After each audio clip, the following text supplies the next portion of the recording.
All right, so we're going to go to day 6. We're going to try to go to day 6. Did something get deleted? Several days. Oh, Russ, you typed day 6 in the actual text. Maybe we could deal with that later. And I don't know if you deleted something else as you typed it. So I've just backspaced on everything. Okay. Maybe I should just get out of here and do it again. Okay. Just to be sure.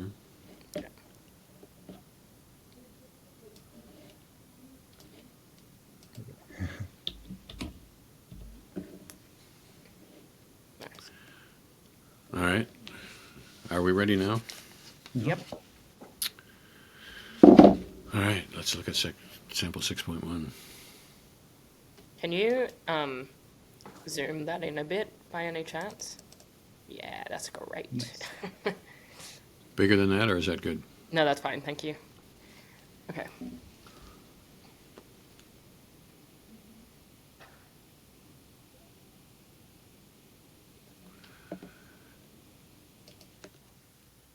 So this, to me, looks like straightforward sensory awareness. Yeah. No color. Mm-hmm.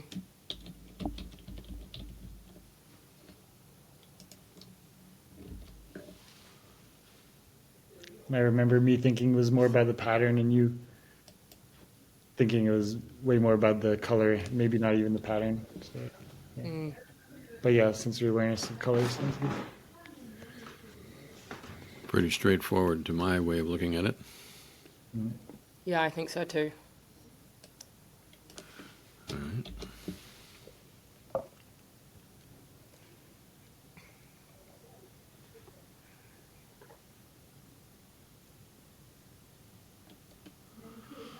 And this is pretty clearly the same thing. Yep, correct. Sensory awareness.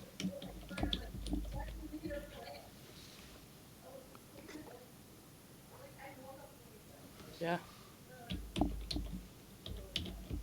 There was also the potential of it there being something of the way this felt, The texture. the texture. Would you count those as two different sensory awarenesses or a sensory awareness with two different aspects? For me, it would seem more together, but I think they're different because one is tactile and then the color is not. So I like the distinction between those two things personally. I see it possible that it could be so part of just, hair, Yeah. Hair with these multi-sensory components. Yeah. I think that as a general rule, it is difficult. Sometimes it is difficult to disentangle those things. Yeah. Sometimes it's easy to disentangle those things. This one, I think we've had some difficulties because we weren't really sure about the tactile nature of it. Okay. Onward? Mm-hmm. It's a nice clean start, isn't it? Yeah. Mm-hmm. Oh, spoke too soon.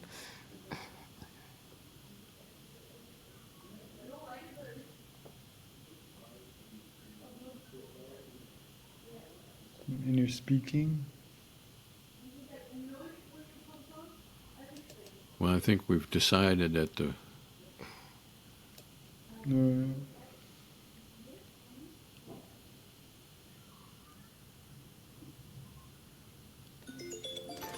this is in the realm of multiple perspectives. It seems to me. Yeah. Mm-hmm. There is no experienced hearing by either the imaginer or the imagined Kerry. That's fascinating. What? Hang on. I can't imagine that. So, wait. Seeing herself as saying that, but not as speaking it, but also not as simply hearing herself. I find the distinction of what's left then very hard to comprehend. Simply as hearing yourself. Well, the most straightforward example of what might be difficult, but I don't think it's as clear. I don't think this particular example is that clear. Is that sometimes people will say, "I am imagining myself speaking," and what and it's not that I just hear my voice, but I am somehow projecting myself into the role of the speaker. In which case, there's the person who is doing the overall imagining, and then there is separately the person who's doing the speaking. This one, I think, is not so clear in that distinction. So she's imagining herself saying this, but it's more she's hearing this. Like the real Kerry is hearing the imagined Kerry saying this. But I don't get this last part, but there's no experienced hearing by either the imaginer or the imagined Kerry. Wouldn't the imaginer be hearing? Isn't that what we said? If she's experiencing hearing? If she's experiencing hearing herself, wouldn't the imaginer be hearing herself? Well, that's the part that I think is not. That's what I can't understand here too. I don't understand that. Which number is this? 3. 3. 3? And then I'm going to put this in my notes of ones to seeing involved in pay it. close attention. Okay, but hang on. So before we get hung up on that, so there's inner seeing here, right? So she's seeing this birthday party scene.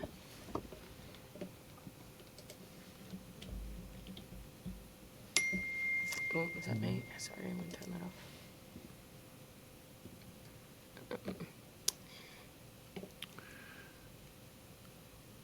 Only a portion of her entire inner visual field.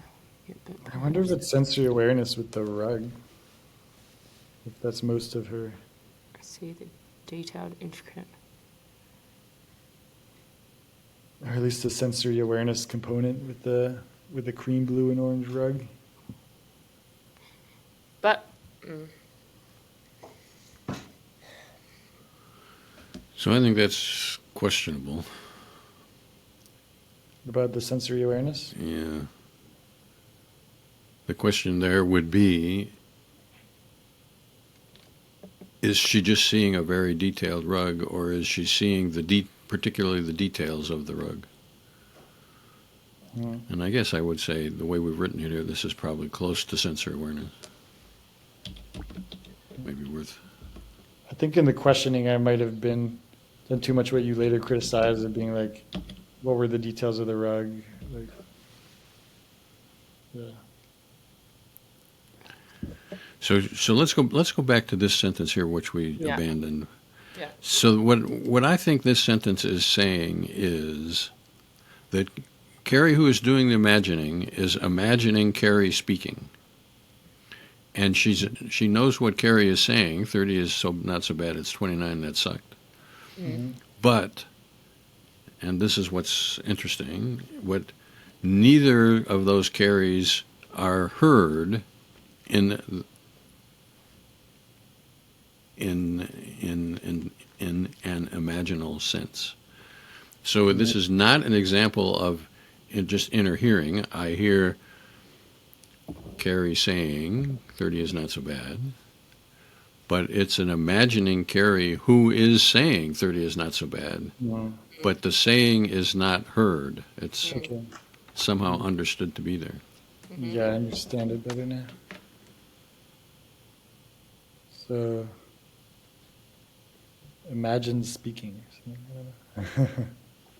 yeah. This is a really interesting, like, quite meta scenario that's hard for me because it's just like really heavily imagination.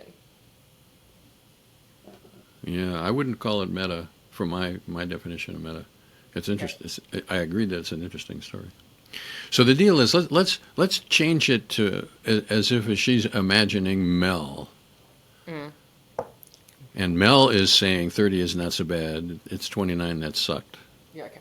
The straightforward example of that would be Kerry is hearing Mel say 30 is not so bad. But that's not what this experience is about. Correct, yeah. This experience is about imagining Mel at the party and imagining Mel saying 30 is not so bad, it's 29 that sucked. And that is what she is indeed imagining. But the words are not present, or at least the words are not present as heard. Yeah. So how do you describe that? Well, I don't know. I think it's just complicated. I don't know that you can do any better than what I just said. Yeah, because I agree. I think that's what this experience was, and I can appreciate that. But then I don't know how to code that. Imagining speaking. Yeah, imagine speaking. Interesting.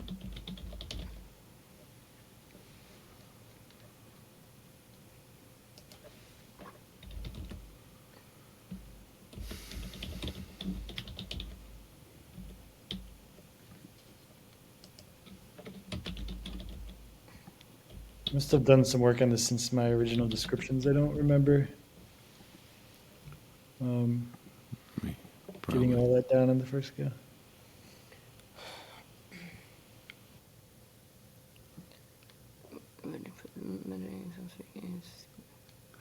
So it seems to me that we've done everything except this part. This experience is apprehended. Already taken place. Yeah, I didn't understand that either. What does prospectively recalling mean? She has what I think she meant is, I'm experiencing this as if I were recalling an event that had taken place. But it hasn't. But it hasn't taken place. It might take place sometime in the future. And yet I don't feel myself to be imagining some future event. Instead, I understand myself to be remembering an event. Wow, that's So interesting. that really breaks with our memory imagining dichotomy. Yeah. Yeah. If you think of memory as being taking some image off the shelf and looking at it or whatever, this is not that. This has some of the features of a recalling, but the thing recalled hasn't taken place yet. It's almost a projection. Yeah, it's part of the epoche, the bracketing of the real world. In the real world, you have to remember something that has taken place, but in your imagination, you can remember something that hasn't taken place. That's fascinating.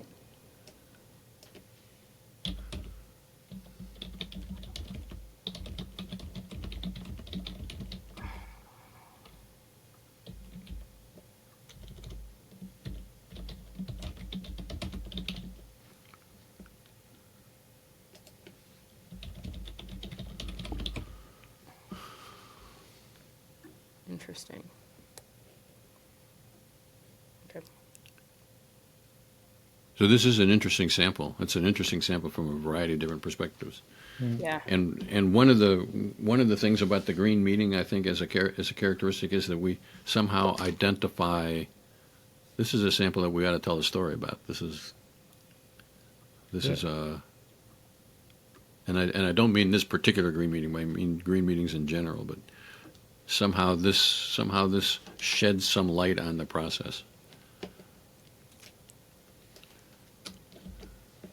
I also have to go back into it because I missed a lot of these. I'm looking at my original description, and I put it was more hearing than speaking, and I didn't have this thing about the memory, so I missed a lot of this. I got to go back to the video.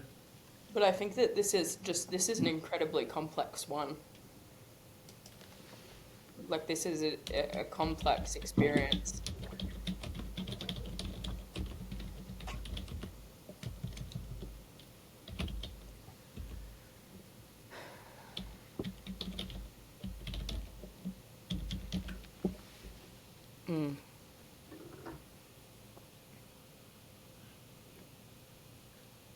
So, anything else to say about this? It is the kind of experience that to get your head around is totally interesting, because you just can't take anything for granted. It's Yep. and it's why the green meetings are an important, and why they take a while. Yeah, because the other thing that's just interesting to me here is, right off the top, the context part of it. She's actually doing the action of blow drying her hair, which is a fairly complex, actual real world activity to be doing. But then there's this hyper complex thing happening inside her head at the same time. So there's so much going on in this sample. Because she has reported she's just told us that is a fact of nature. That's just context to this sample. But so there's a lot happening for her at this moment. Yeah. world is a complicated place. Very cool. Yeah, okay. Well, I think that's the best we're going to get there, hey? Onward. Yep.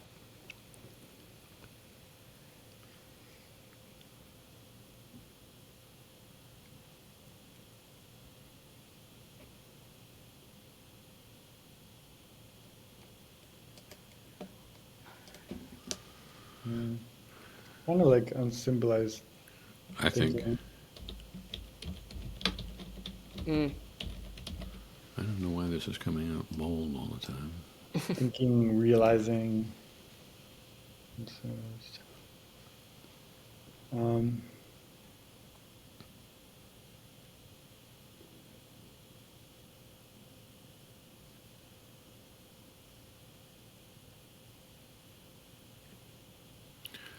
My understanding of this was pretty straightforward on symbolized thinking. This is, yeah. it's not that she has like a gist something is wrong. It's like she has a recognition, realization of what is wrong and what to do about it. And that's what makes it what makes it unsymbolized thinking, not. Yeah. Not In my some original text, I put something about like seeing the outlines around the letters, but that might have just been natural attitude stuff in there, or like something about like seeing something in Illustrator, like spurring this reaction. But Yeah, I must not have liked yeah, you didn't like that.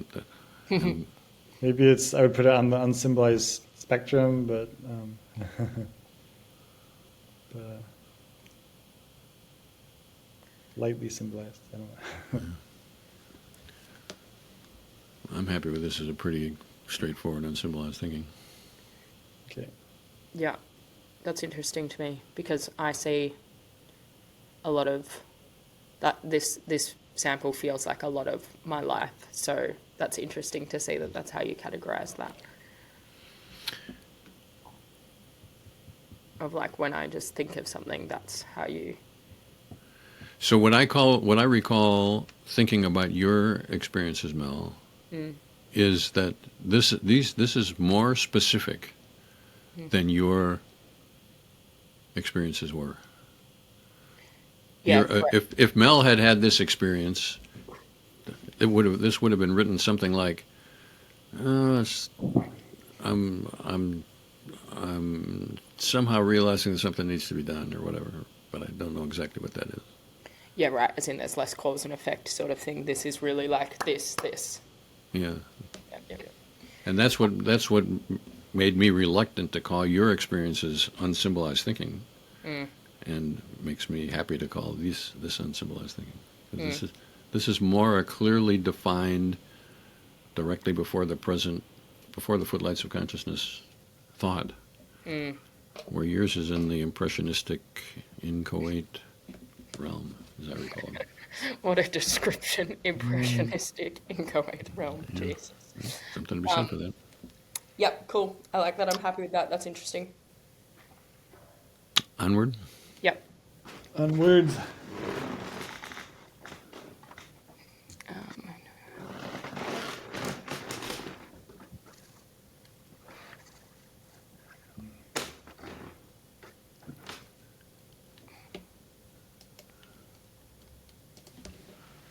Speaking aloud.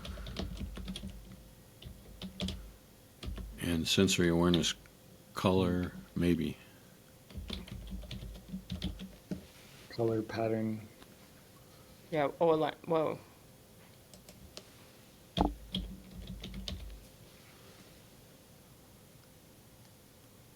Yeah, I think that's about it, right? Yeah.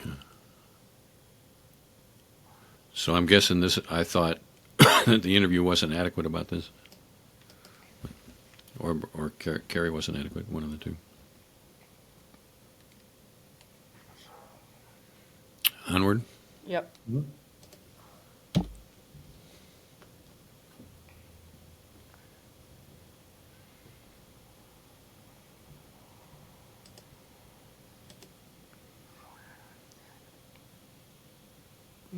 In a seeing.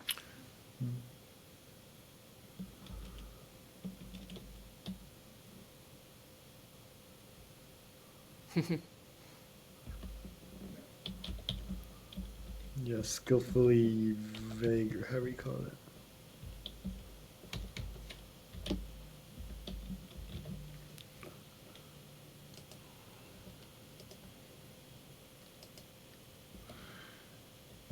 And Mel, are you on board with what we mean by skillful? As in, is that the act of, like, actively trying to construct something, or is that what you mean? What do you It's mean? not. That is not what we mean. What do you mean?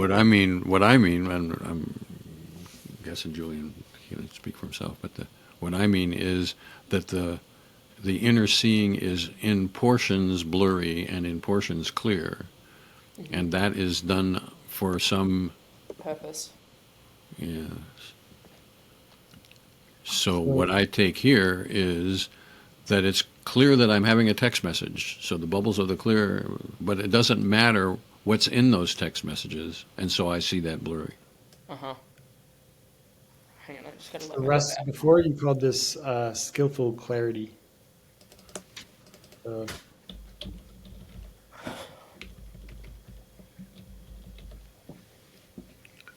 in case you want to search everything at once later. Yeah. Okay, that makes sense. And then she's speaking aloud, words rolling out. But hang on, she says they're not particularly experienced. Like, that to me, that description felt autopilot-y, of like a fact of nature rather than experienced.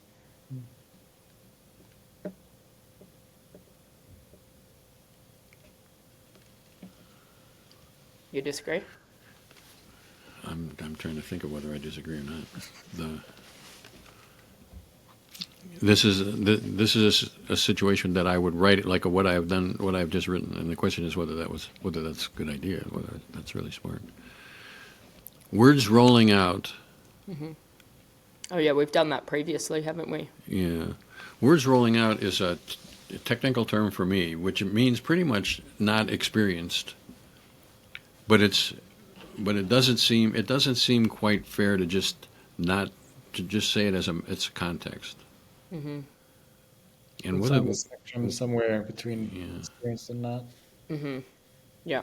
Yeah, I'm okay with that. That it's somewhere between experienced and not, so that's what words rolling out sort of means.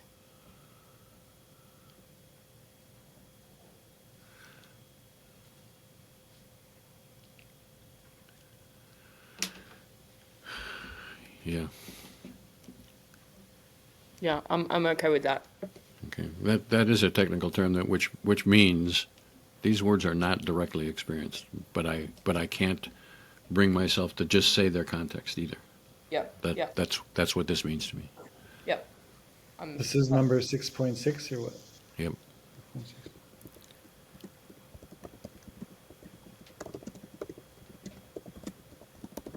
And she's trying to construct the experience, but I doubted it. So. Could be a Julianism. Metaism.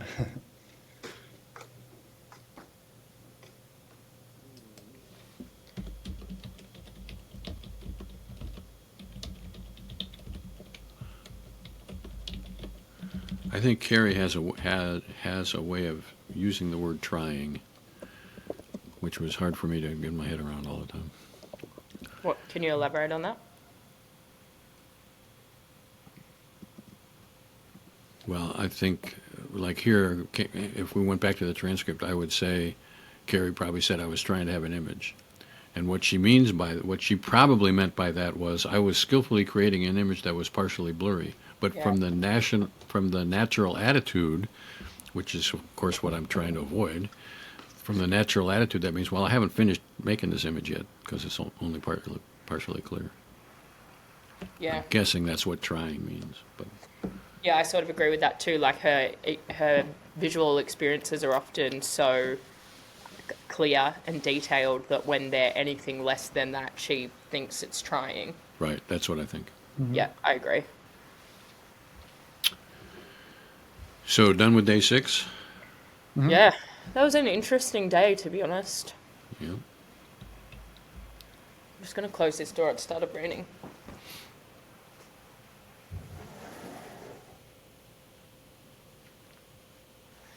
Yep.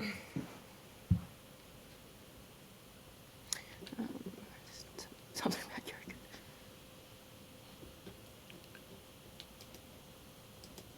Inner seeing. This is another just the object. I don't know what a term for that is.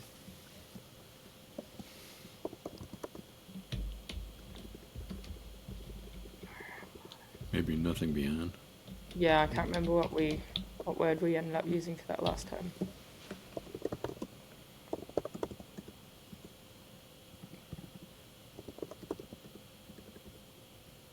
Oh, I'm looking in the wrong document.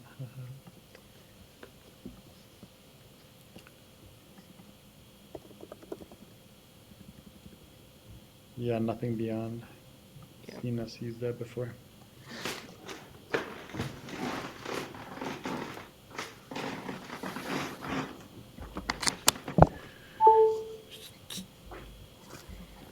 Interesting.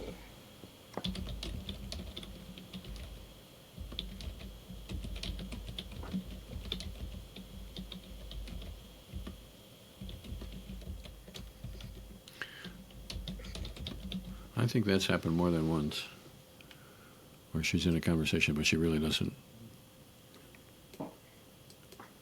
understand who's actually doing it. And I think that's in the realm of words rolling out. Yeah, okay. Yeah. She doesn't feel like she's the driver of the conversation to the extent that she doesn't even know whether she's making the words or not. That's fascinating to me. I agree with you. That's definitely the experience, and that's just like so unfathomable to me. That's so cool. Well, I think almost everybody thinks that when you're speaking, you're involved in the creation of those words, but I don't think that's true. I think speaking is in the same realm as a gesture, and like a waving of the hands or something like that. Sometimes the waving of the hands is particularly meaningful, and sometimes it expresses something, but is not. But it more just comes out of you rather than a planned expression. Interesting. I'm curious about your phrasing. Perhaps Kerry was saying aloud yogurt, but it was her brother who was actually saying that. That makes it seem like maybe she was, but her brother was really saying that. Yeah, I should be. Okay. That's probably what I really meant. Okay, yeah.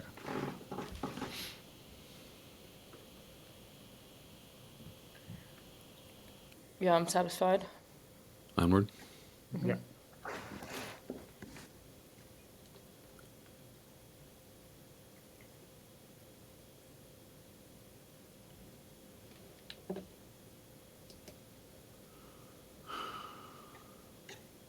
Speaking.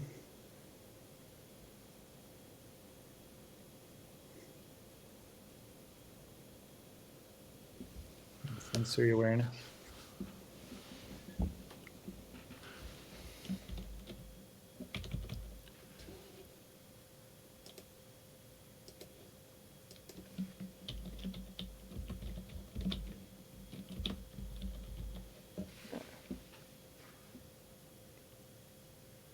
And texture.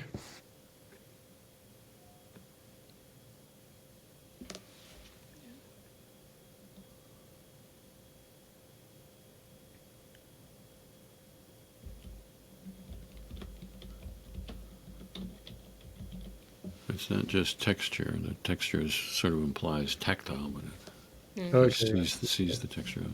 Yeah. A lot of hair samples. That's so interesting.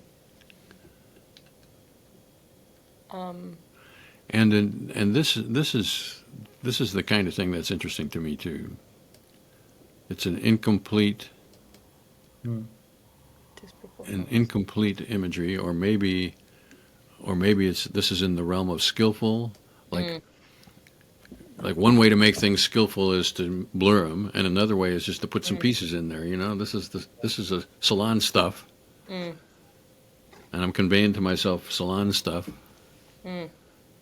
but I don't have to put it in any particular relationship. But it could be that in a minute she might have this image again and it's a full scene. Might, Who yep. knows? Yeah. Yeah, that is super interesting. It could theoretically be for the blurred stuff too, although I don't think so. But how do you know when you're doing these descriptions if you call You don't. something You don't. skillful? Yeah. Yeah. Yeah, exactly.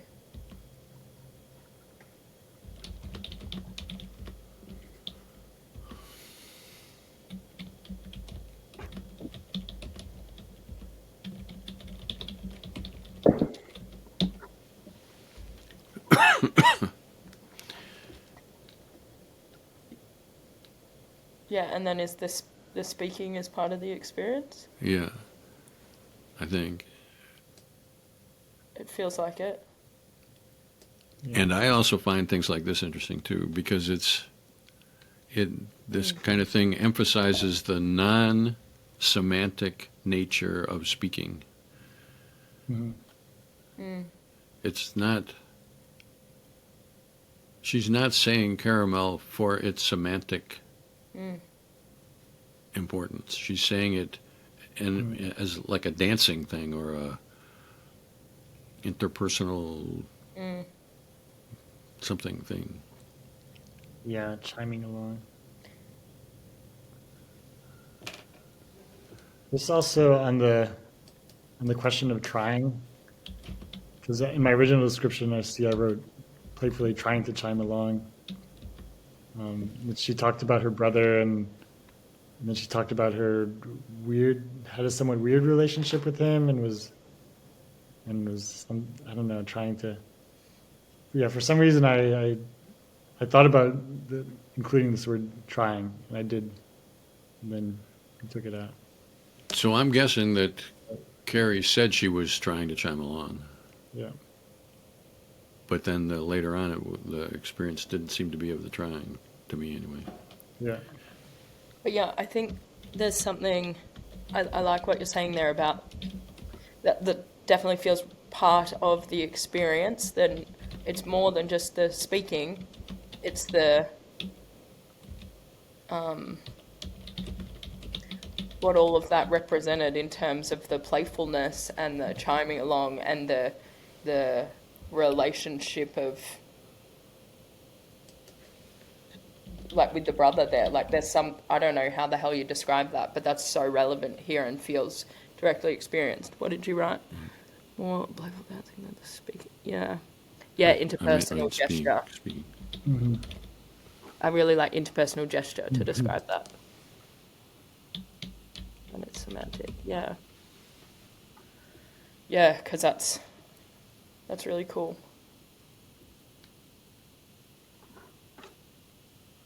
Onward. Yeah.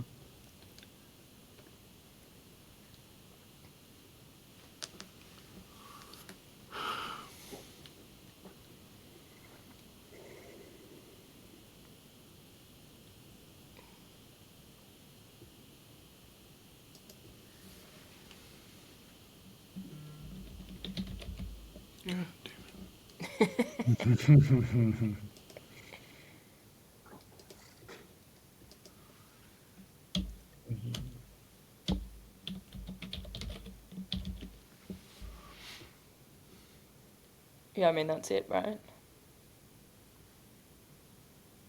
Yeah, this is more on the inner hearing side. Yeah.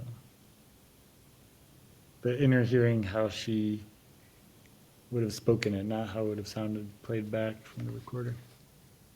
Yeah. I'm satisfied with that. Sounds good. That is the downside of my tape recorder analogy, Yeah. because people think that, or people do have a different experience of having it come back. That's not just passively reception, which is what that metaphor is trying to convey. Mm. But it conveys that, but it also conveys some kind of a distortion or Distorted. Yeah. different characteristics, which is not what I have in mind. Language is imperfect. Yeah, it's frustrating. Okay.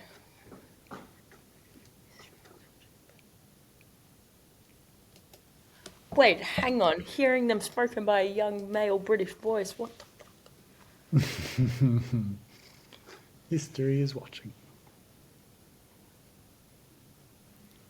It's okay.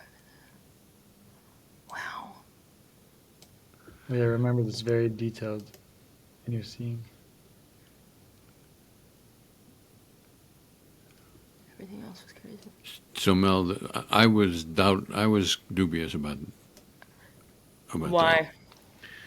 that because it's the epoche in me. The people very often, when they're not careful about it, and they're reading and they're reading dialogue, and the dialogue person in the dialogue is a young British man, they think, well, I must have heard that in a young British man's voice. Right. But I don't think that's necessarily true. And I don't think it was necessarily true here either. But I didn't rule it out. Right.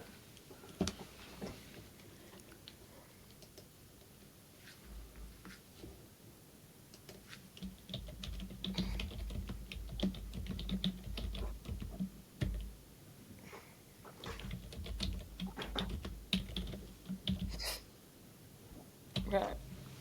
Yeah. Okay. And then there's. Definitely in your I seeing. see. Yeah. With some skillful aspects. Interesting. It didn't seem like this one had any central focus. Yeah, like it was just A a lot of scene. details, but yeah, whole scene.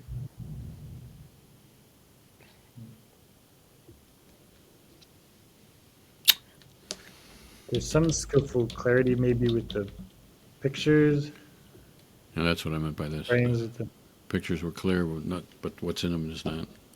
Yeah. Yeah. So I'm seeing a room with pictures, but it doesn't matter what's in the picture. Yeah. there's so much Yeah. detail already. I'm happy with this.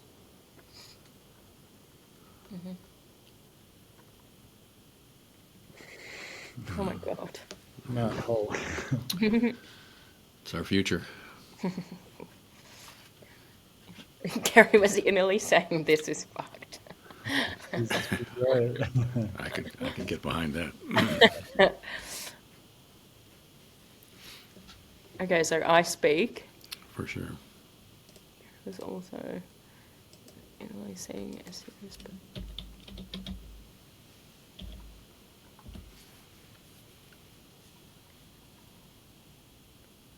Then I see. I see, I guess, yeah.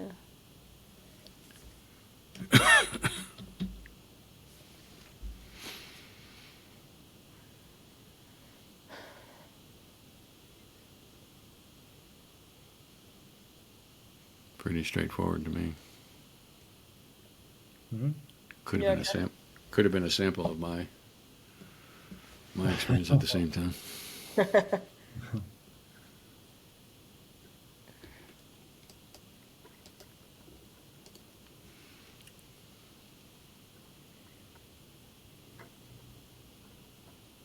She's seeing something. Not innerly. Yeah.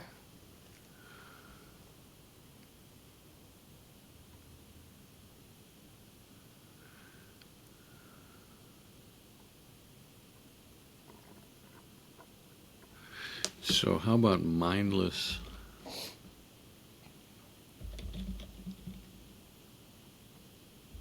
seeing? Yeah. But it's actually even before. It's even less than mindless, because there's a lot of times when you're watching a video, you know what's in the video. You're attending to it, So my grasping the original plot. description, I thought there was some kind of expectation, like some kind of anticipation of what's this actually going to be about. But for me, that just is like what I would describe as just like locked in. Like, you know, you're just locked into the task that you're doing and that's it. So, like, whether there's an anticipation for what's happening, like, you're just actively watching. Just watching. Yeah. So like in that sense, Russ, like you've got mindless. I would flip that on its head, and I'd say it's actively watching, Or absorbed. absorbed. Exactly. Like I think it's more locked in than not. Mindless implies a no activeness for me, and I think that this is very active viewing. Maybe because Yeah, it's feel that free to easy symbol, challenge. we're quicker to try to call it mindless.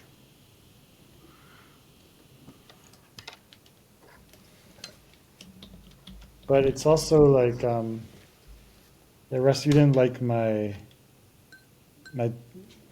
my saying she was kind of waiting, expecting the point, or trying to anticipate what the point of the video was.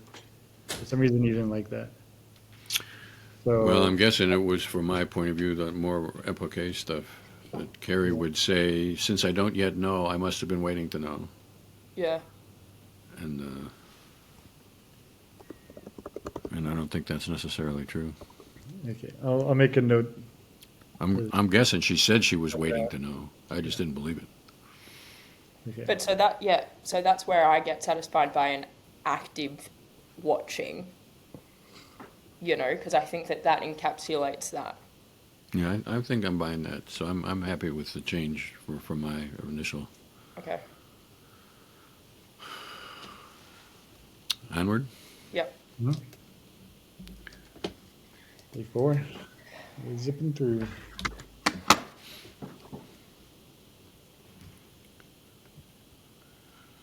No purples. Maybe this is. Oh yeah, I think there were some days that didn't yet have purpose. Wait, but in these descriptions, in like the description files, we do have some purple. in the But I In the remember you made some notes that some of the purple you didn't add to that Oh, yeah. document yet, right? so maybe this is not the most current version. Is that what you're saying? I remember that in none of the versions, some days just didn't have any purple. Maybe you just didn't add them in yet in any of the versions. So let's go find the most recent day 4 descriptions, which looks like this. RTH3. RTH3. Anybody seen anything more recent than that? No, that's what I have as most recent too. And I got purple there. Yeah. So I should copy this day.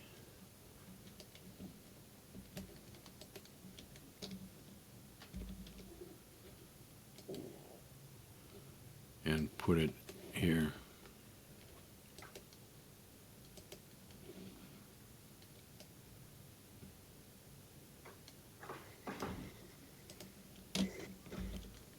Like that.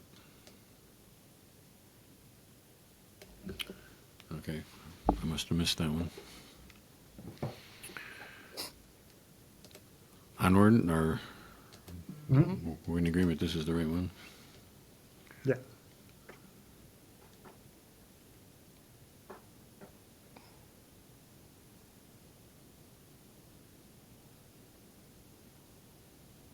Yeah, so it's speaking or hearing. She's speaking, but she's experiencing hearing more. But I guess you weren't so sure. Yeah, correct.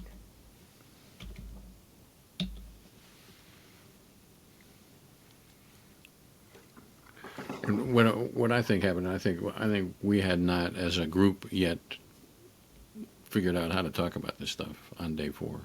Yeah, true. We're getting to the earlier samples, right? Where even Kerry is less sure of the distinctions at this Yep. point. Yeah, Yep. for sure. Yeah, I mean, that's fine for me. This fucking dog wants to go in and out.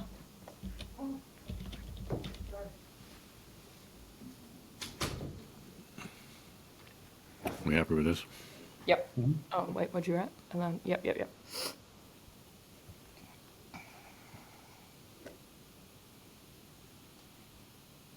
Oh, yeah, this. Yeah, this is the Jeep and Subaru. It's an interesting sample. Oh, yes, a famous sample.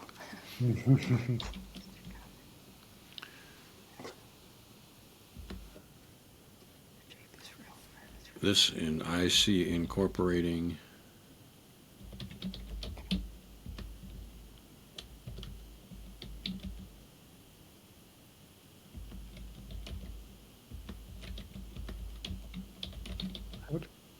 I would conceptualize it as real seeing incorporating inner seeing.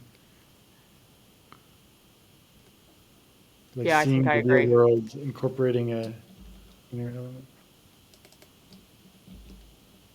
I'm buying that. Yeah, I agree. Yep. I see.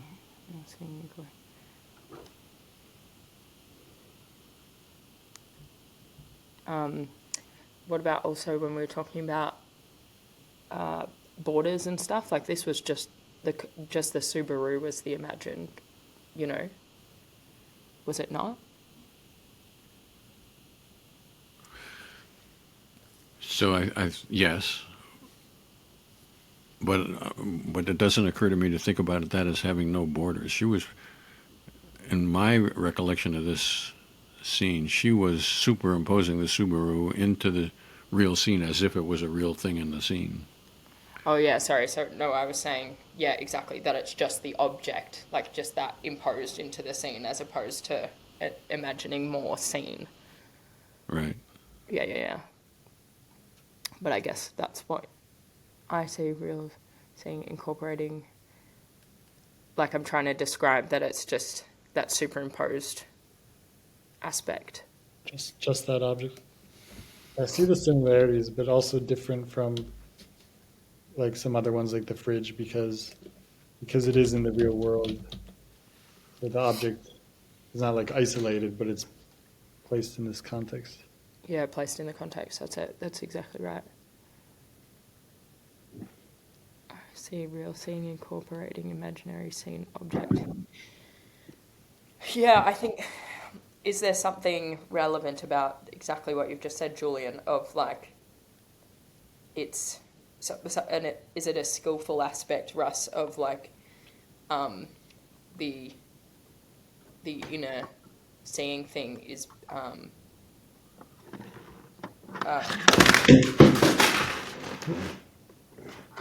like proportionately relevant or something, or am I over articulating? You know what I'm trying to say? How did does this do it for you?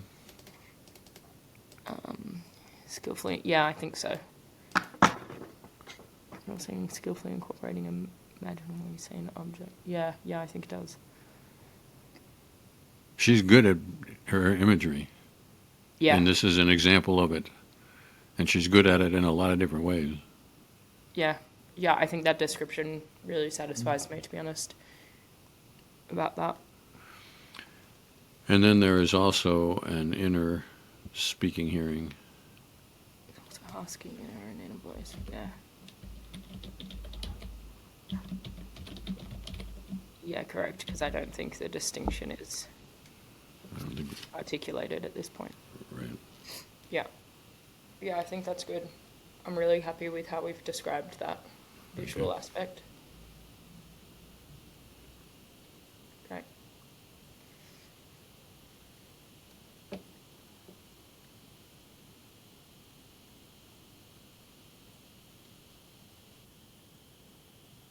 Another trying.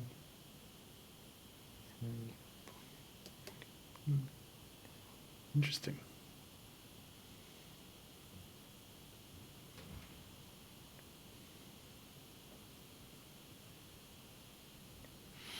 Well, there's sensory awareness. That's easier. Yeah. That's easier. You're right about that. Yeah. She's somehow innerly voicing. Right, so she's like innerly. It's like I speak, but without knowing what the words are. Do you know what I mean? It's like I mumble. I mumble.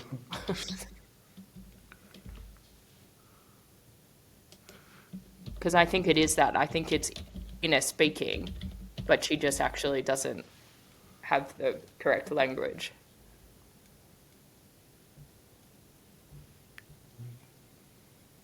So I think that's what it is, and I'm not. I think I'm not happy with I mumble, because I mumble implies a specific.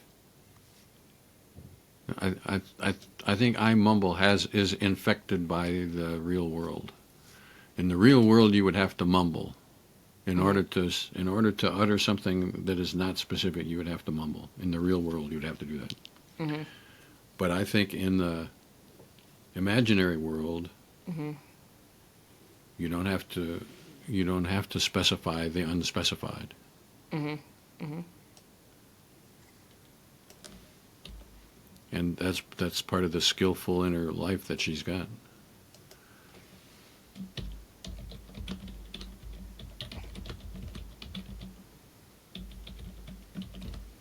Yep. Yeah. Yeah, I think that's cool.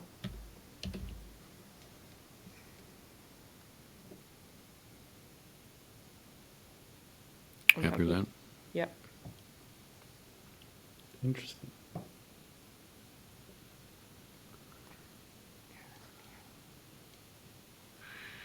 So this is one that I think we never determined for sure whether it was sensory awareness, and I think we're working backwards now. I think we're seeing the unveiling of the phenomenon of sensory awareness.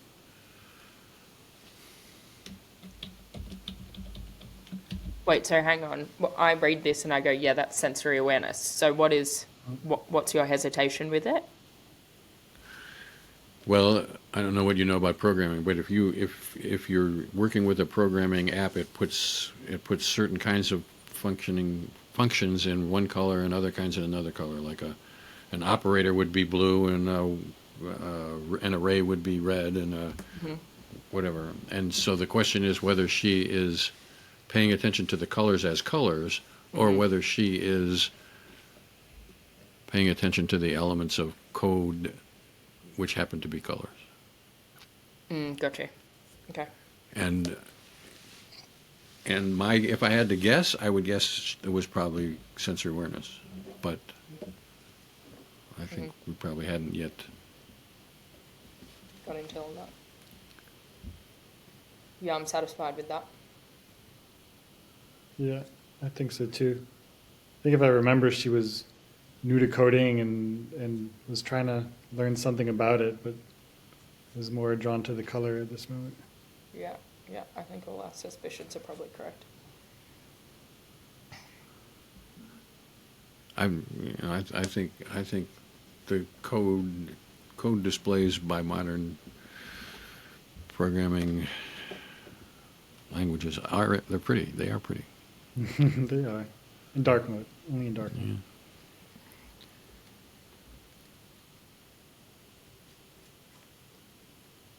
So I see. For sure.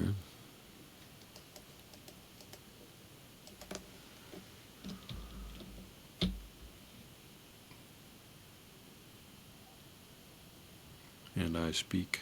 I speak, exactly.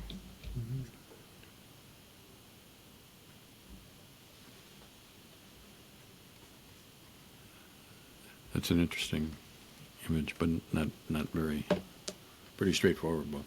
In Yeah, both regards, I think. I agree. I think we'd be overcomplicating it if we were adding anything more to that. Yeah. Onward. Yeah, I'm happy. I'm gonna kill this dog. So that's it for day 4. So, and I think I'm going to have, somehow I have a question about we said not to overcomplicate the camping one, Yeah. but I have a question because the grass, she doesn't see bugs, she sees grass, but there's somehow, I don't know if it's experiential or not, but something about the grass being a source of bugs. Because like they're talking about how many bugs there are going to be there, and she sees this image. I don't know. So I guess I'm wondering if there's anything about the grass being bugginess without seeing bugs? Or do you think that's over analyzing?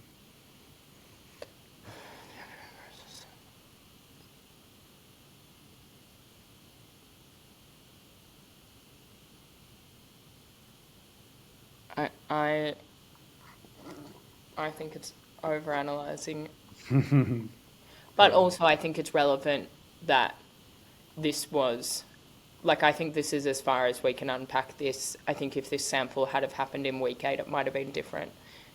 But I think that's as far as we can take it, because I think that's as much as she could articulate to us at this point.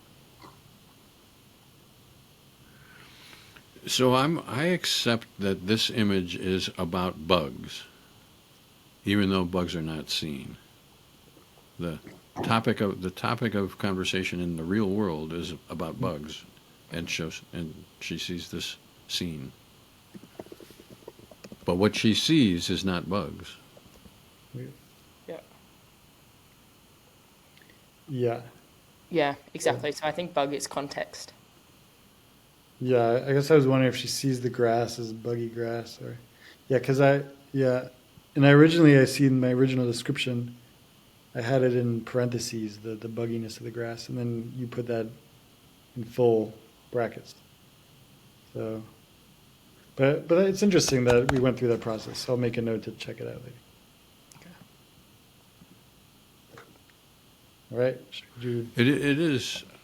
I think there is something arbitrary about what is context and what is experienced, and I think most people most people let the context seep into what they describe as the experience, and I think that's dangerous business. Yeah.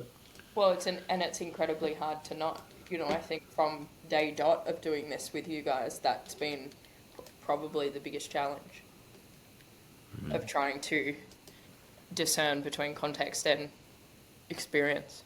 I mean, that's the whole thing, isn't it? Game of the game. It's the hardest part for me too. So I'm going to import day 3.rth.rth2, which has a purpleness in it. Yeah, that's the latest version I have too. How I didn't do that in the first place, I don't exactly know.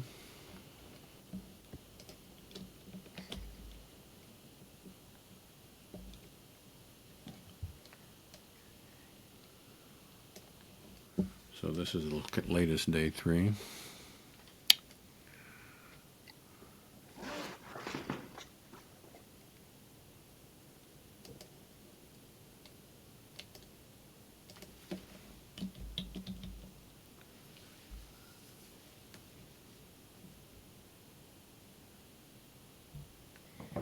Okay.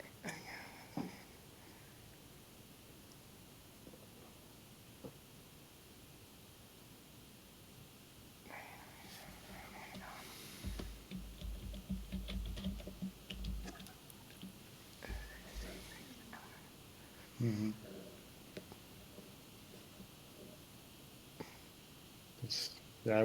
I don't see anything else to add. Yeah, I don't think we can go further than that.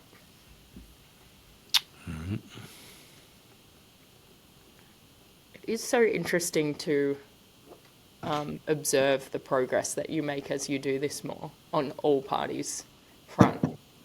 Mm-hmm. Like everyone gets better at the understanding. It's really cool. Yeah.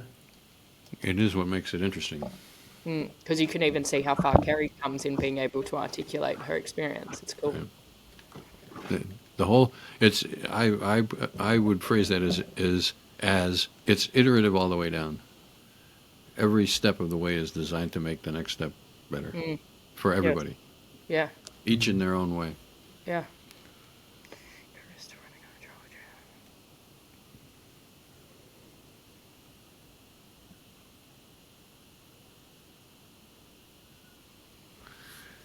So I see skillful. Yeah, and this is a perfect example of what we were talking about earlier, where trying is Kerry's way of saying skillful. Yeah.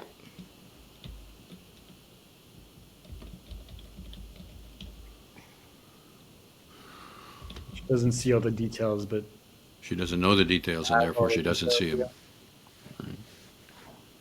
I'm not going to confuse myself by putting in the wrong details, but yet I'm not going to omit the details either.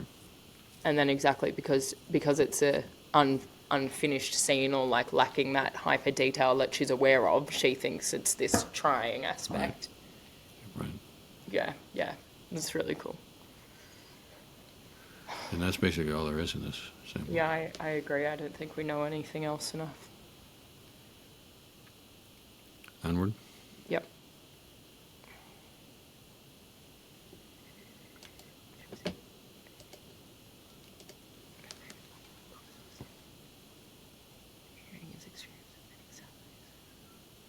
Okay, so I hear. Mm-hmm. And seeing, although what have you said, Russ? Yeah, okay, yeah. A lot Yeah. of question marks. Yeah, I'm okay with that. I thought there was some seeing the lake and trail and rocks under the clear water.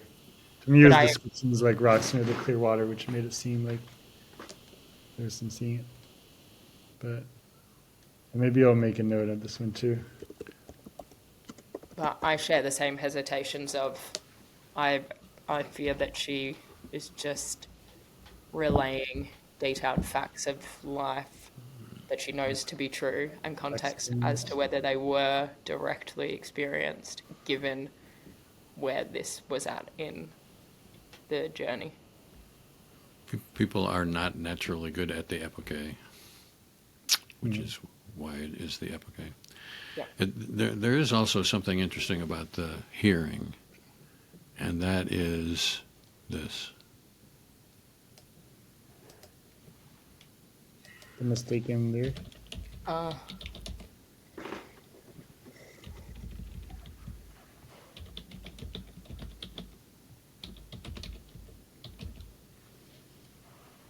Yeah. I don't think she knew that when we interviewed her, though. She didn't.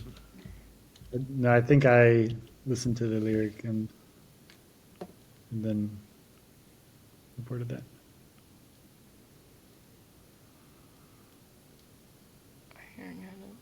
Yeah, that's cool.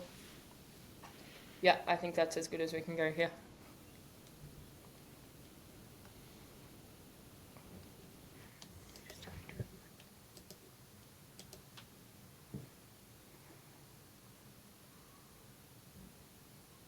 Words rolling out. Yeah, The dog. So what are we calling this nothing surrounding thing? Nothing beyond, I think. Nothing beyond.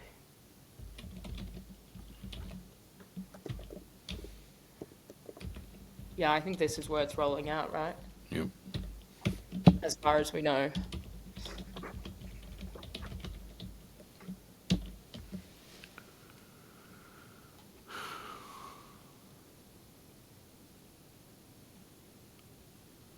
We She's good? seeing a face.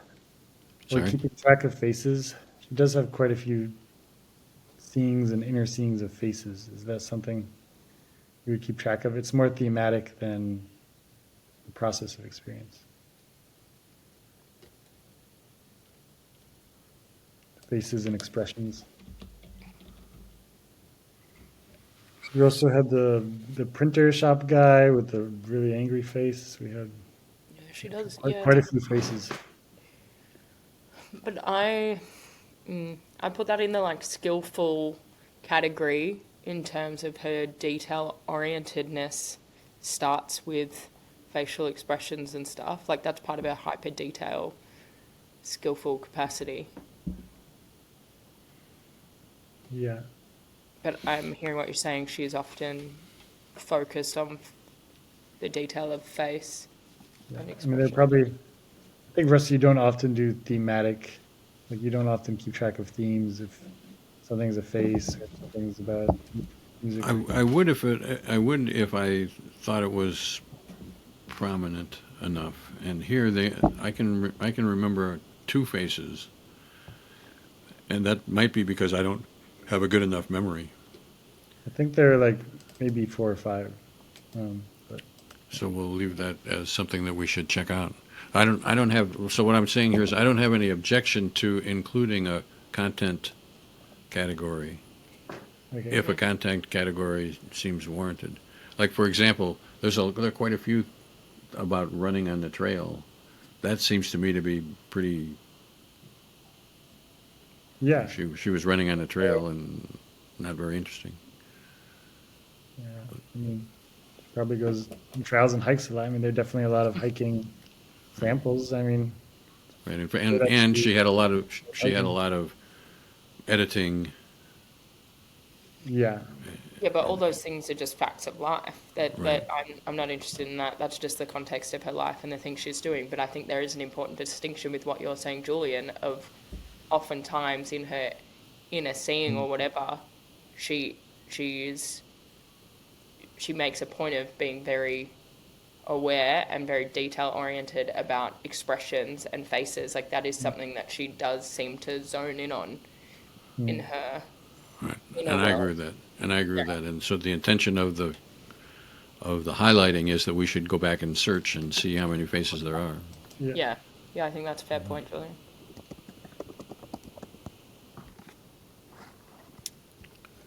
And that's it for day 3. And then day 2. 2 and 1. Wow, gosh. And actually, we generally don't do 1, so we really only have one left. But I Great. need to get the more recent version of that. Great. This is perfect timing too, because I've still got I've got half an hour really.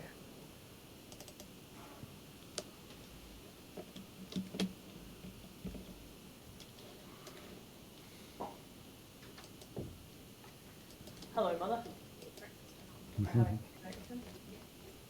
Oh, yeah. Yeah. Did you make it? Thank you. How good's being at home? Mum just said, would you like me to make you some breakfast? Oh, that's lovely. Yes, I would, Mum. Thank you.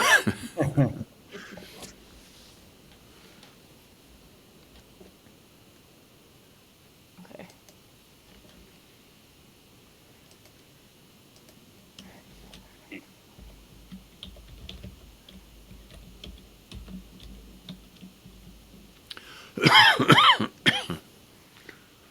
This is a moving image.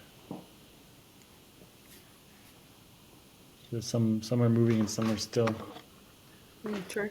Some we didn't maybe ask about.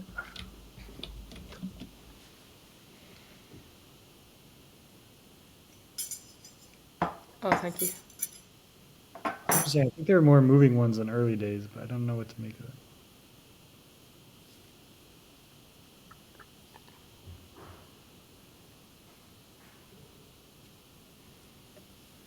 Well, if the moving ones tend to be earlier days, I have concerns that she's not just hyper-focused on that exact moment before a beep and giving us perhaps more like Yeah, that's what I was wondering. context, you know? We're assuming that it must be moving because that would be the most natural thing. And the same thing about smaller. Smaller was a thread that we never did really resolve, I don't think. But Yeah. And there's also confusion of if it was overlaid on the real trail or if it was just its own scene. So, especially, yeah, I'm not confident of that now. Yeah, this is all just not sure yet.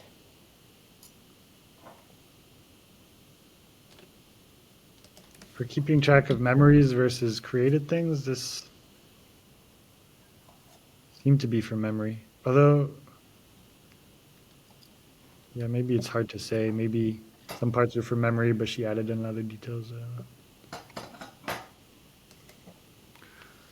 don't know. yeah, I generally am not particularly Yeah. interested in that because I Lots think of track, yeah. we've got lots of examples where people say it's from memory, and then you find out it's created or whatever. Yeah, Yeah. I think it's fraught. Yep. Okay, keep going.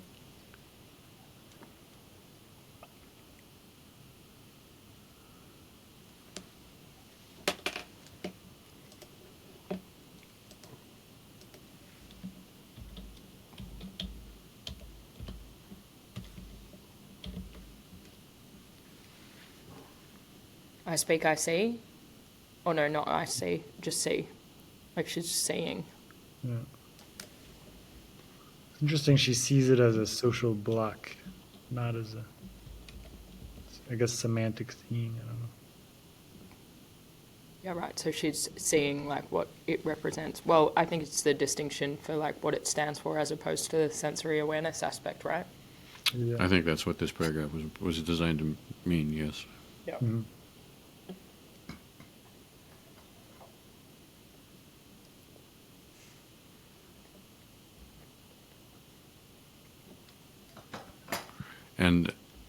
And I'm not sure I would have, if this sample happened later on, I think maybe we would have reached a different conclusion about this. Yeah, it's possible. Yeah, I'm okay with that. Onward? Yep.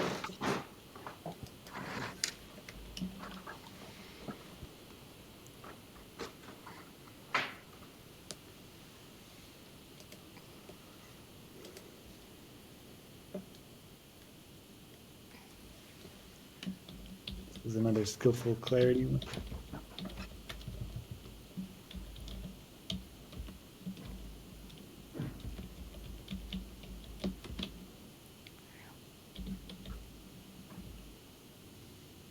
The speaking I challenge as context here, to be honest. But I think it's early in the piece. But like, I think she's telling us that as a fact of nature. I'm not 100% certain that that's experienced. Yeah, it could be.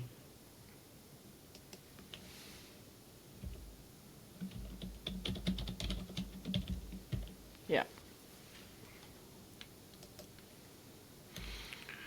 What I would say about that, Mel, is that I am pretty careful in my use of brackets. Mm-hmm. And I put this outside the brackets,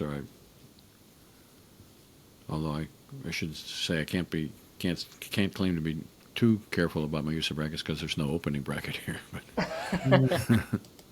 Okay. Yep. But what I am saying is that the brackets are a big enough deal to me that at the time that I wrote this, I thought it was worthwhile being outside the brackets. Yep. Fair enough. On the other hand, it's a second day, Yep. and I don't know whether this counts as sensory awareness, and whether this counts as sensory awareness. I don't know.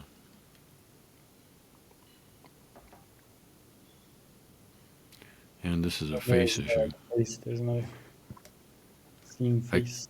But Say that again. You broke up for me. Okay.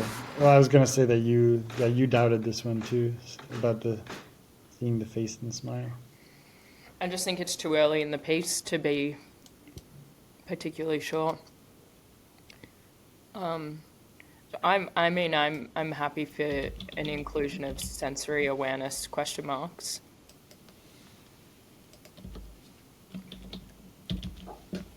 Yeah. Yep. I'm good there personally. I'm good. We ready? Huh? Yep. That's all there was. Wow. All right. Right. So I think that is what is a green meeting. Fascinating. It is really, like, as I said before, it is really interesting to see the journey on all sides here in terms of everyone. You can see all parties develop a greater understanding of Kerry's experience, of her, and her being able to explain it as best she can. You can see that progress and you can see us hone in on specificity and stuff. Like, I think it's really cool. And it's not just that we see our understanding of Kerry progress. I think we see our understanding of experience in general progress. Certainly. So let me tell you what the next steps are, and then we can determine whether we want to engage in these steps. So the next step would be each of us writes a brief, and by brief I mean like a 15-minute exercise or something.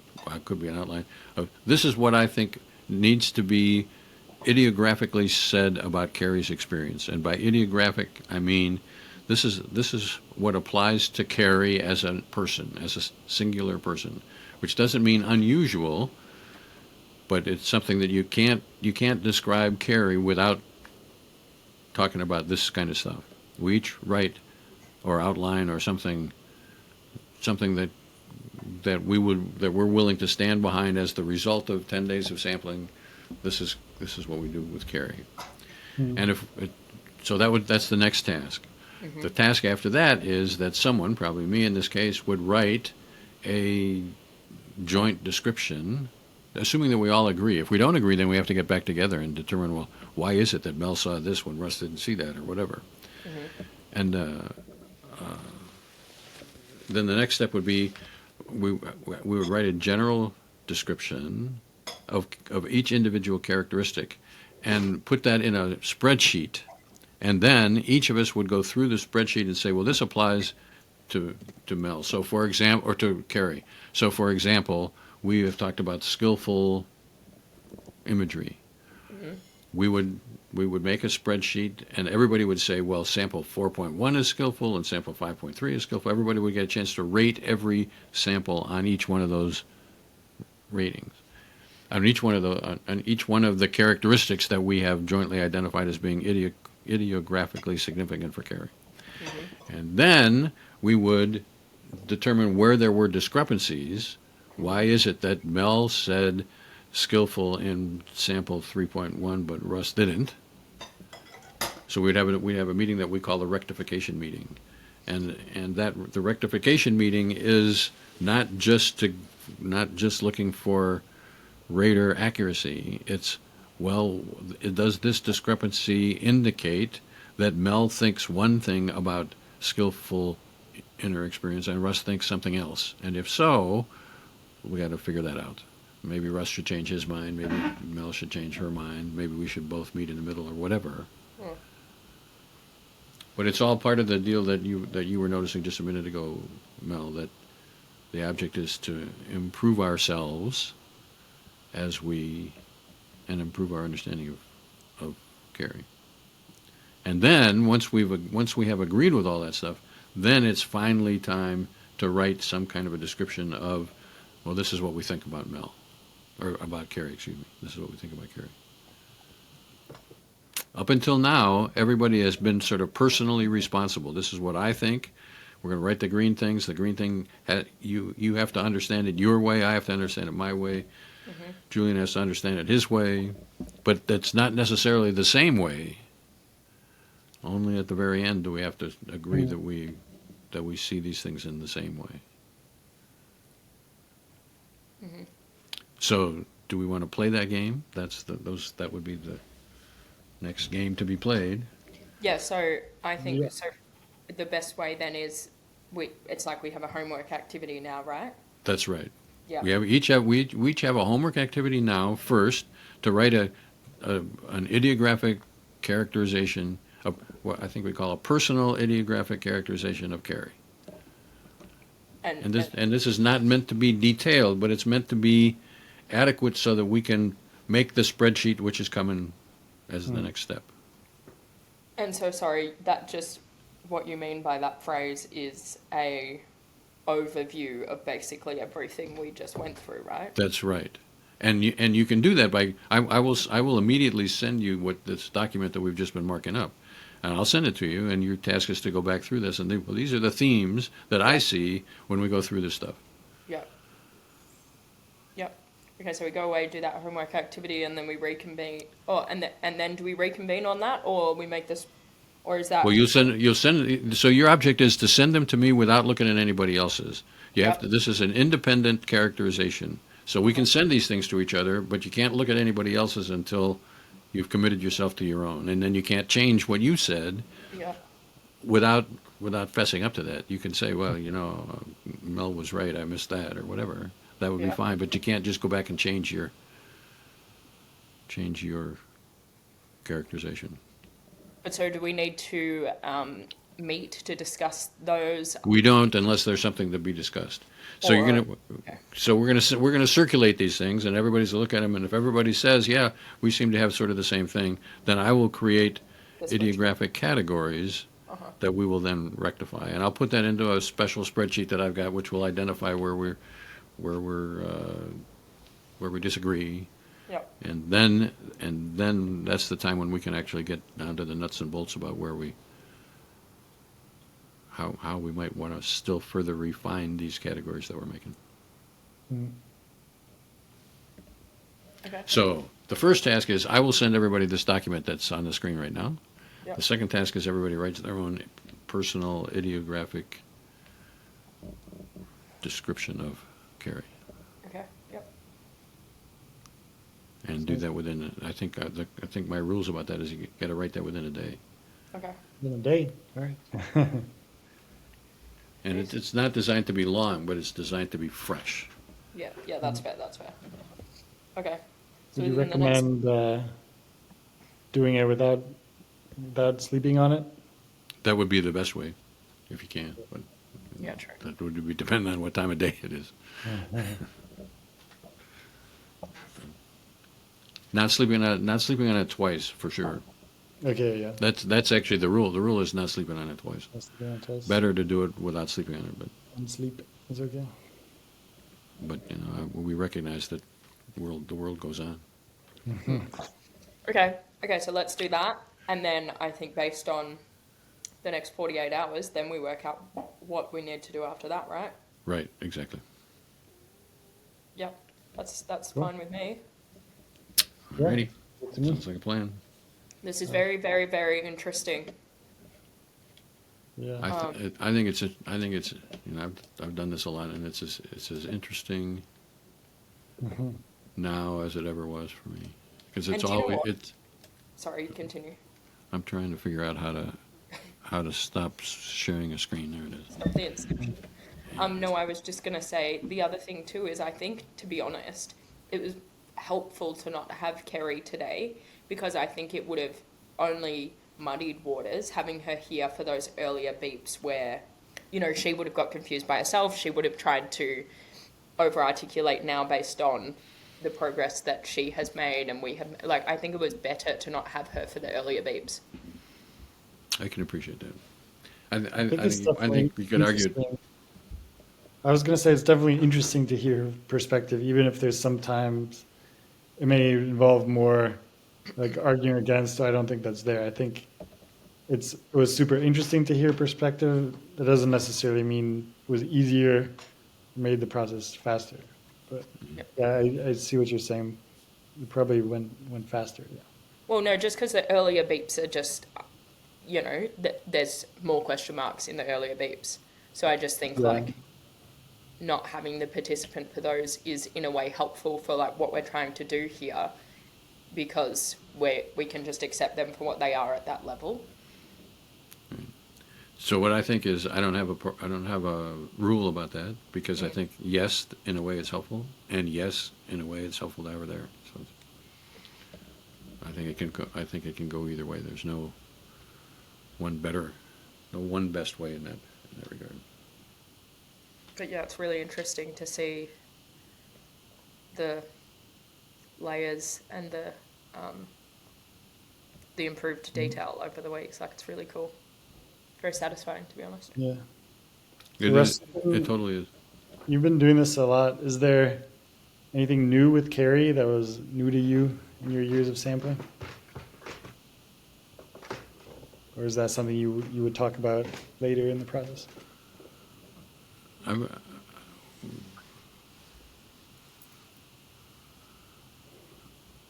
I know. I would say I didn't discover phenomena with Kerry that I haven't seen before.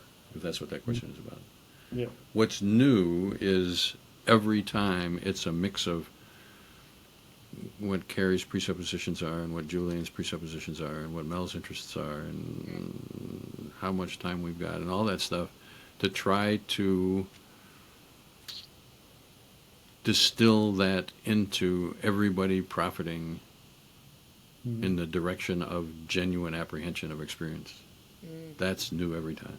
And that's what part is of the struggle of discovery is exactly. new each time. The struggle is new each time. Genuine apprehension is a really lovely description for it too. I like that. Because And I think it's totally interesting every time is interesting from its own way. But as I've said 1,000 times, like obviously I especially with Kerry, which is part of the reason why I selected her, because I had suspicions through my discussions with her that we had very different experiences. And so obviously like I frequently compare it to my experience, and it's so interesting, like even that one we were talking about, with conversation and stuff, because my experience, as you guys are well aware, is like, well, if I'm in a conversation, I'm locked in and I'm doing the speaking and then I'm doing the hearing. And so to like hear her describe so confidently her version of that that completely challenges my consistent experience of that is so fascinating. Because before all of this, I would never have imagined a world where that's how people can experience that. Like you just think the way that you experience conversation or the way that you experience anything is the way everyone does. And this has been so different to me on so many levels that it is truly mind-blowing. And that is that's what's challenging about this whole thing. So the interesting thing is that Mel's mind can be blown in her way, and Kerry's mind can be blown in her way, and Julian's can be blown in his way, and those are not necessarily the same way. And yet they all come from from doing what it takes to get it right, to get it as close to right as we can get it. It's not really right, but trying to get it right. We can do that. We can aspire to get it right. I mean, the green meetings really prove the necessity of repetition and time and stuff required here for the genuine apprehension part of this.